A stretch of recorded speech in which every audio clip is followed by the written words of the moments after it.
I am coming from the 20th floor of an apartment in Miami today to talk about the whole thing going down with TikTok. And I've seen it firsthand here what's happening. There are creators literally crapping themselves because this coming ban and how they've been making money from TikTok that may be ripped away from them in less than 24 hours' time.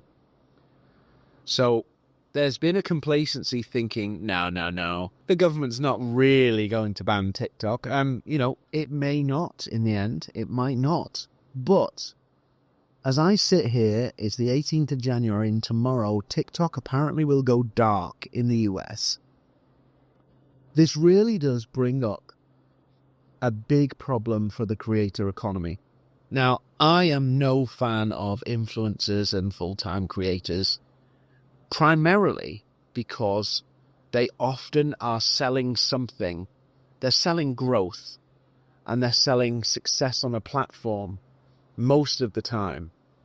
And it's a bit different selling, hey, I can make you, I'm famous on Instagram, I can make you famous on Instagram too, than selling a coaching program or a business consultancy service. It's just a completely different ball game. So I often get frustrated with creators because they basically sell something that most people can't achieve unless they change what they're selling. So if you want to say, I'm an Instagram growth guru, you can make a lot of money on Instagram. But if you're not an Instagram growth guru, it's much more difficult. But anyway, what this whole TikTok thing really crystallizes, and hopefully it crystallizes for people listening to me, is how building a business where you are so exposed to social media changes is just flipping dangerous. Pretty much, just think about these TikTokers who've been raking it in. They've been making really good money. They've had a great lifestyle, and it can all disappear, gone. And they then have to either pivot to another platform and rebuild again. Because, the fact that TikTok goes away today, yes, they can keep making the content and move to Instagram or YouTube, but they probably will have to build up their following again and almost go back to square one. So they're basically, it's been ripped away from them. Now, I'm sure there's people hopeful, and maybe Donald Trump's it being inaugurated here on Monday, that things can flip around. But the reality is, if you're a creator, your income could be gone and, that lifestyle you've built. And this brings me to, you. And, my business, yes, I help people get clients from LinkedIn, but my business is not about, becoming dependent on a platform.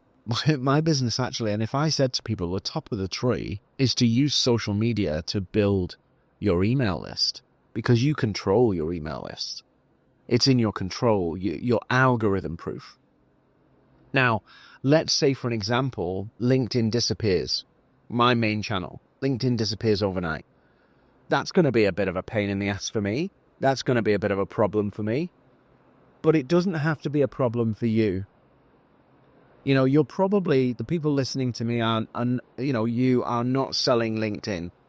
Your job is to use social platforms to get conversations with the right people and build that email list. And this whole TikTok thing has really kind of, I think, shown people more clearly how critical it is to build a network that a technology company does not control. Over the last 25 years, technology companies have got between us and our customers. If you look at Amazon, Amazon's business model is to create a marketplace, and they insert themselves between buyers and sellers.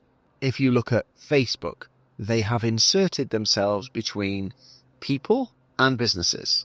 Every technology platform you see has created revenue and made money by becoming the gatekeeper to the audiences. That's how they make money. And so for you listening to me, this is the strongest I can get to. You have to build your email list.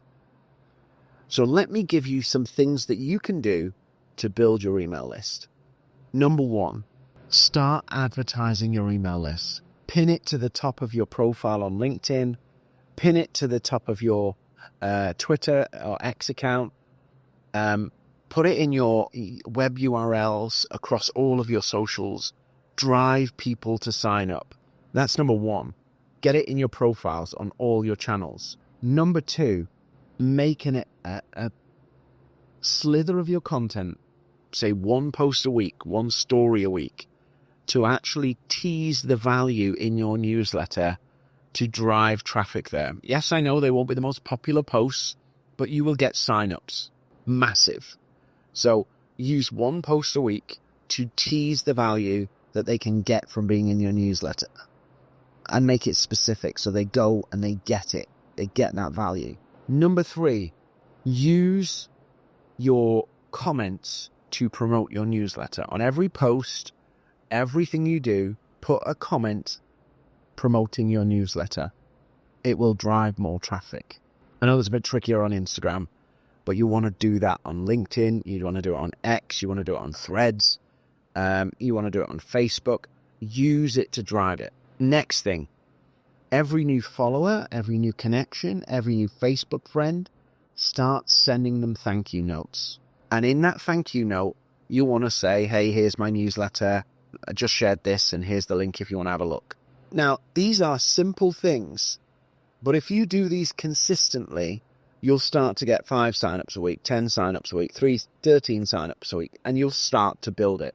And that will protect you from you becoming vulnerable to, a TikTok style shift or a platform suddenly not working or going your way.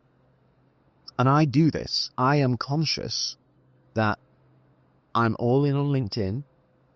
I do the other channels, but they're kind of like not as good as my LinkedIn. But I am vulnerable. And so my email newsletter or my email list is like critical to me long term, because one day LinkedIn could decide, yeah, we're going to do things differently.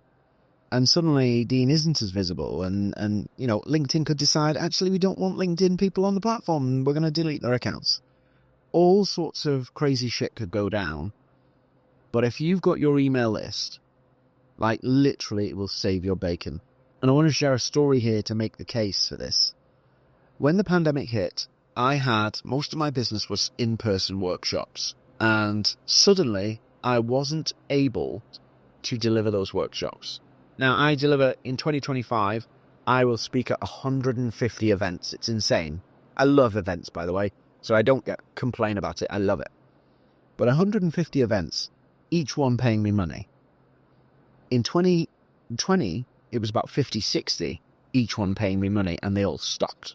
For 2 years, my email list, I launched a new pivot service, a LinkedIn done-for-you agency called Pinnacle. And for 2 years, my email list fed that business. Brand new aspect of my business because I didn't have my events. And that was the power of my email list. That was the power of my email list. And every week, I'm nurturing through my email list.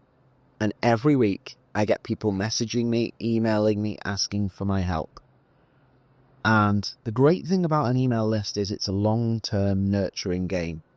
So literally 2 weeks ago, somebody spent £9,000 with me. It's $9,000, sorry. They've been in my email list for 2 years. I've had other scenarios. Somebody just dropped £7,000 with me. Why? They've been in my email list. The trust piece. And the reality is, and this is why we post content. This is pretty much why we post content on social media. People are not always ready to buy right now. They might have the problem that you solve, but it's not painful enough. They don't have the incentive to kind of do anything about it right now.